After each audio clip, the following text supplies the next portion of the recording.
kali ini VAR menguntungkan kita karena kita tahu memang di situ ada sedikit sentuhan fisik yang kemudian membuat pergerakan Ricky Kambuaya sedikit goyah dan terjatuh.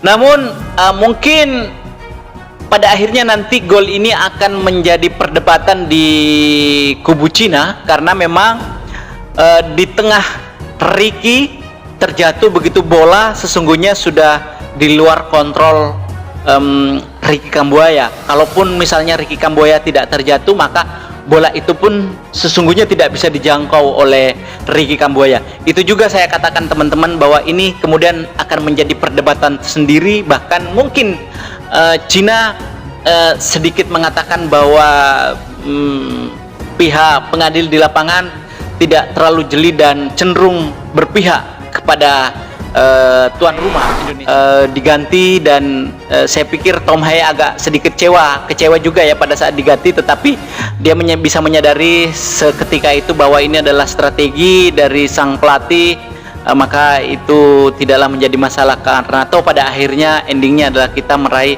3 poin penuh yang membawa Indonesia meraih di posisi ketiga pada saat ini.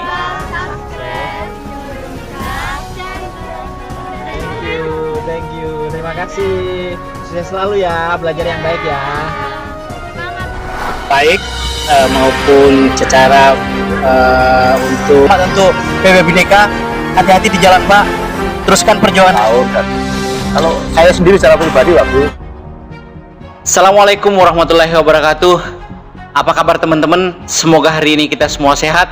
Alhamdulillah, hari ini kita berjumpa kembali karena barusan Indonesia telah merampungkan pertandingan melawan Cina dan Indonesia berhasil menundukkan Cina dengan skor 1-0. Ini sangat luar biasa teman-teman. Tidak hanya memulangkan Cina ke negaranya atau menghempaskan keinginan Cina untuk berlaga di Piala Dunia seperti tahun-tahun sebelumnya, tetapi tidak hanya itu. Indonesia dengan berat hati membuat karir Branko Ivanovic berakhir teman-teman, karena kekalahan ini pastinya Cina akan memecat Branko Ivanovic seperti yang sudah dijanjikan oleh banyak pecinta timnas Cina, atau media-media Cina pun banyak memberitakan dan mempertanyakan kualitas kepelatihan Branko Ivanovic. Dan hasil 1-0 begitu sangat menyakitkan tentunya untuk timnas Cina, karena meskipun masih ada satu pertandingan teman-teman melawan Bahrain, namun tidak kemudian menjadi bermanfaat pertandingan terakhir Cina, karena kalaupun Cina berhasil memenangkan pertandingan itu tidak akan mampu mengejar poin Indonesia. Nah, sementara kita juga tahu di pertandingan yang sama, di laga dan hari yang sama, di jam yang sama, Australia mampu memenangkan pertandingan melawan Jepang. Itu artinya Jepang dan Australia lolos langsung ke Piala Dunia. Sementara Indonesia, Bahrain dan Arab Saudi masih bertarung dengan satu pertandingannya. Arab Saudi dan Bahrain serta Indonesia yang paling realistis adalah memang menempati posisi ketiga dan 4. Itulah posisi yang akan diperebutkan oleh kedua tim dari Arab Saudi, Bahrain dan Indonesia. Jadi kemenangan Indonesia atas Cina pada malam hari ini itu sangat berarti, sangat luar biasa, dan seluruh pemain begitu sangat bergembira saya melihat. Nah, berbeda dengan Cina tentu ini adalah pukulan telak bagi Cina disingkirkan oleh Indonesia, dan tentu Cina tidak pernah menyangka akan kemudian disingkirkan oleh tim yang tidak pernah berlaga di Piala Dunia, teman-teman. Cukup luar biasa. Nah, nuansa atau suasana Stadion Gelora Bung Karno memang begitu sangat mengerikan pada pertandingan kali ini, teman-teman, karena Indonesia meskipun disanksi dengan mengosongkan 15% penonton yang ada di tribun utara dan selatan, itu tidak sama sekali mengurangi antusiasme atau semangat para pemain dan para supporter untuk bertanding pada malam hari ini. Dan bahkan kita lihat di tribun selatan dan utara itu dipenuhi dengan supporter Indonesia. Tentu kita tahu bahwa syarat untuk menempati posisi itu dari FIFA adalah ditempati oleh orang-orang atau kelompok yang concern terhadap xenofobia, kelompok yang memerangi atau melawan ujaran kebencian, dan itu sudah dipenuhi oleh Indonesia. Namun bukan hanya itu, teman-teman, seluruh stadion bergemuruh, tidak ada satupun kursi yang kosong, karena memang kita tahu bahwa tiket 2 minggu sebelum pertandingan sudah terjual habis.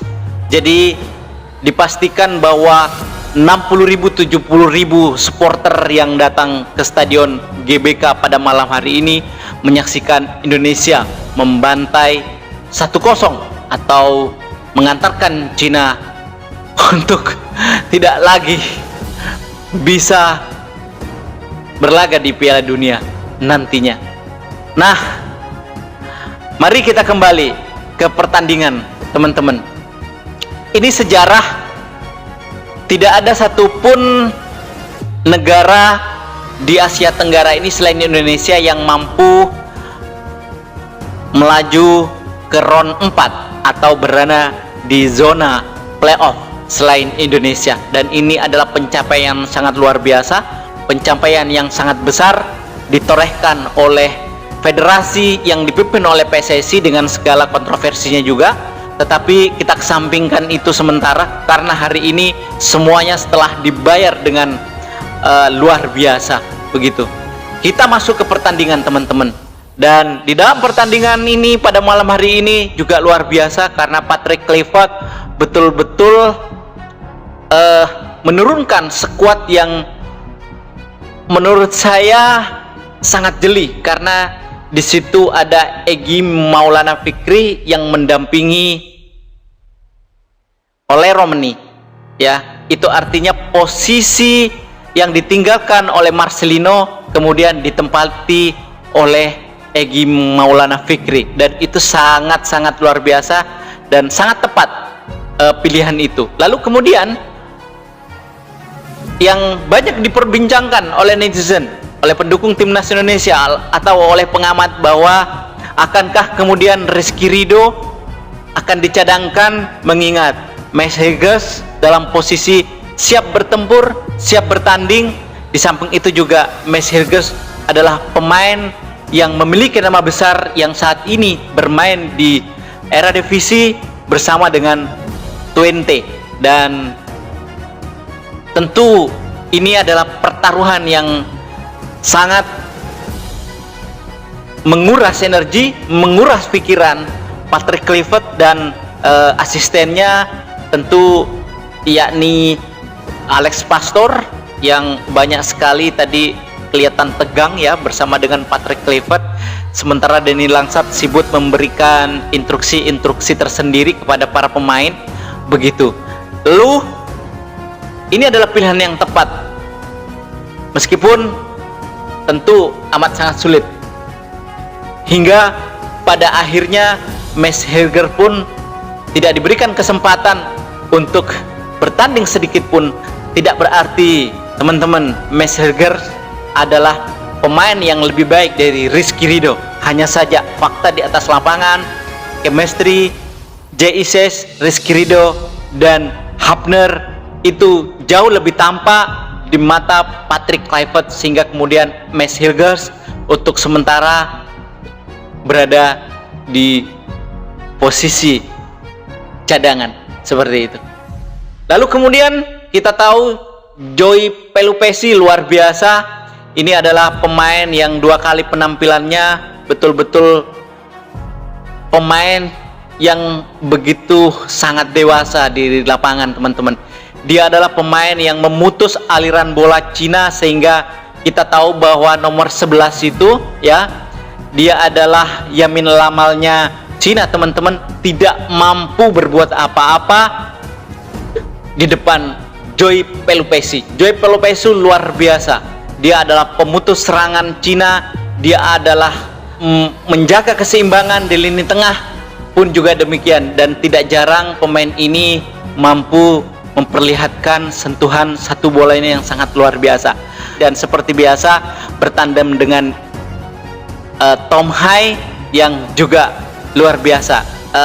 Seperti di pertandingan ketika melawan Bahrain, Joey Pelupessy bermain cantik dan sangat Spartan menurut saya, seperti halnya Tom Hai yang kemudian mampu memberikan umpan-umpan yang sangat luar biasa. Itu juga yang membuat Cina begitu sangat frustasi di babak pertama, teman-teman. Lalu kemudian ada Kelvin Verdong. Meskipun Kelvin Verdong tidak terlalu banyak melakukan overlap karena memang instruksinya tentu tidak terlalu boleh banyak meninggalkan area pertahanannya. Kita tahu Cina begitu sangat kuat di counter attack-nya, teman-teman. Nah, itulah kemudian Kelvin Verdong tidak terlalu tampak dominasinya di sektor kiri pertahanan Indonesia, tetapi Kelvin Verdong adalah sosok yang tidak bisa digantikan di posisi itu, karena meskipun dia tidak jarang di pertandingan tadi melakukan overlap, teman-teman, tapi menjaga pertahanan begitu sangat disiplin. Luar biasa seorang Kelvin Verdong.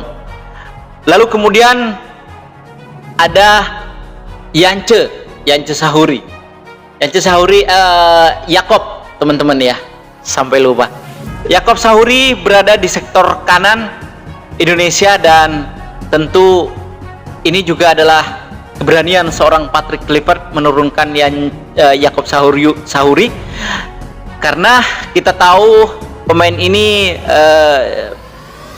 sudah tidak lagi jarang dipanggil sejak STY, teman-teman ya, dan posisi itu juga jarang ditempati oleh Yakob Sahuri, dan sejauh ini posisi itu seringkali ditempati oleh Sandy Walsh, yang mana Sandy Walsh juga kita tahu bahwa tidak dicoret dari 32 pemain yang dipanggil untuk TC kemarin. Jadi sedikit saya ulangi bahwasanya ada Reza, salah satu kiper PSM yang juga dicoret, ada 5.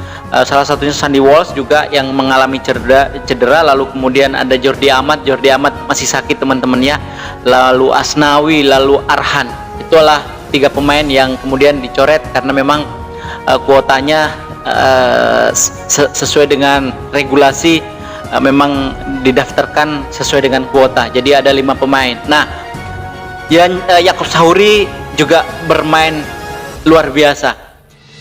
Kemudian kita tahu di depan ada Ole Romeni, salah satu pemain yang sangat luar biasa, mampu mencetak gol dari 3 pertandingannya. Kita tahu malam ini melalui titik putih, dan dia adalah sosok Algojo yang sangat tenang di depan gawang, teman-teman ya. Terbukti dia sedikit melakukan tipuan ya, seolah-olah ingin menendang ke arah kanan dari kiper Cina, tapi kemudian ketika kiper Cina menjatuhkan diri, lalu kemudian dia mengubah arah bola menjadi ke kiri, yang tadinya ke kanan, maunya ke kanan, seolah-olah begitu, merubah ke kiri, dan itu sangat luar biasa. Gemuruh 60-70 ribu pendukung timnas Indonesia di Stadion GBK tidak bisa terhindari, teman-teman. 1-0, dan kita tahu bahwa sosok Ricky Kambuaya yang juga menjadi pengganti Orat Mangun mampu memberikan warna tersendiri bekerja sama dengan Ole Romeni di depan. Ricky Kambuaya, Ole Romeni, lalu kemudian ada Egy Maulana Fikri. Mereka bahu-membahu dan begitu terlihat enjoy mereka. One-two-nya sangat luar biasa, sentuhan satu kaki ke kaki yang lain itu juga terlihat tampak istimewa pada malam hari ini. Kita tahu bahwa terkesan memang di pertandingan malam hari ini terkesan Indonesia keluar menyerang, tetapi kalau kita melihat ball possession, justru Cina itu banyak menguasai bola kalau kita melihat statistiknya begitu. Nah, Cina keluar menyerang itu, teman-teman, ketika di babak kedua ya, di menit 68-60 mereka sudah mulai agak kepanikan begitu. Kemudian di babak pertama saja sudah mengganti 2 pemainnya, lalu kemudian di akhir juga mengganti 1-2 pemain mereka untuk kemudian memperkuat lini serang mereka, namun juga tidak mampu memberikan 1 gol pun. Bahkan hampir sedikit sekali peluang Cina di depan gawang Indonesia, teman-teman. Jadi gol tercipta di kaki oleh Romeni berkat Ricky Kambuaya yang sedikit saja dilanggar oleh pemain belakang Cina, dan wasit mencoba untuk mengecek VAR, teman-teman, untuk memastikan apakah itu sebuah pelanggaran. Memang tipis sekali sentuhannya, dan kali ini VAR menguntungkan kita karena kita tahu memang di situ ada sedikit sentuhan fisik yang kemudian membuat pergerakan Ricky Kambuaya sedikit goyah dan terjatuh. Namun mungkin pada akhirnya nanti gol ini akan menjadi perdebatan di kubu Cina, karena memang di tengah Ricky terjatuh begitu, bola sesungguhnya sudah di luar kontrol Ricky Kambuaya. Kalaupun misalnya Ricky Kambuaya tidak terjatuh, maka bola itu pun sesungguhnya tidak bisa dijangkau oleh Ricky Kambuaya. Itu juga saya katakan, teman-teman, bahwa ini kemudian akan menjadi perdebatan sendiri. Bahkan mungkin Cina sedikit mengatakan bahwa pihak pengadil di lapangan tidak terlalu jeli dan cenderung berpihak kepada tuan rumah Indonesia. Tetapi itulah, setelah dicek VAR ternyata memang ada sentuhan yang membuat Ricky Kambuaya terjatuh seperti itu, dan itu adalah kecerdikan Ricky Kambuaya. Lalu kemudian eksekusi, ini menarik, teman-teman. Seolah-olah eksekusi akan dilakukan oleh JICES, kemudian intimidasi 1, 2, 3 pemain itu bahkan mencoba untuk mengganggu konsentrasi JICES tadinya. Namun di situ ada Egy Maulana Fikri mencoba untuk menghalang-halangi, lalu kemudian setelah wasit memerintahkan untuk melakukan eksekusi, lalu kemudian JICES kembali memanggil atau memberikan kode kepada Ole Romeni untuk memanggil untuk melakukan eksekusi. Namun pemain yang tadinya mengintimidasi JICES tidak lagi boleh untuk memasuki lapangan, teman-teman. Artinya memang ini sangat luar biasa kecerdikan daripada kapten tim JICES, teman-teman ya. Sosok pemimpin yang betul-betul bisa mengayomi sekecil apapun itu di atas lapangan, luar biasa. Dan akhirnya Ole Romeni mencetak gol yang juga satu-satunya gol di pertandingan malam hari ini. Lalu kemudian kita berlanjut ke babak kedua ya, sudah mulai ada penekanan tersendiri oleh timnas Cina. Ada kepanikan juga mungkin dari Indonesia ya, meskipun tidak terlalu tampak karena begitu tenangnya lini tengah penjaga keseimbangan Joy Pelupesi di situ bersama dengan Tom Hai, kemudian mampu meredam serangan-serangan dari Cina, teman-teman. Sampai kemudian akhirnya di akhir babak di menit 80 Tom Hai diganti, dan saya pikir Tom Hai agak sedikit kecewa juga ya pada saat diganti, tetapi dia bisa menyadari seketika itu bahwa ini adalah strategi dari sang pelatih, maka itu tidaklah menjadi masalah, karena pada akhirnya endingnya adalah kita meraih 3 poin penuh yang membawa Indonesia meraih di posisi ketiga pada saat ini dengan torehan 15 poin sebelum nanti pertandingan Arab Saudi melawan Arab Saudi melawan Bahrain, teman-teman. Nah, itu sedikit pertandingan pada malam hari ini, dan saya katakan ini adalah sejarah tersendiri bagi timnas Indonesia maju ke round 3. Negara-negara Asia Tenggara tentunya merasa bahwa Indonesia ini adalah ancaman tersendiri, dan kita tunggu nanti di pertandingan berikutnya. Karena di tanggal 10 masih ada kita ke Jepang, dan kita berharap bisa memenangkan pertandingan melawan Jepang. Jika demikian, maka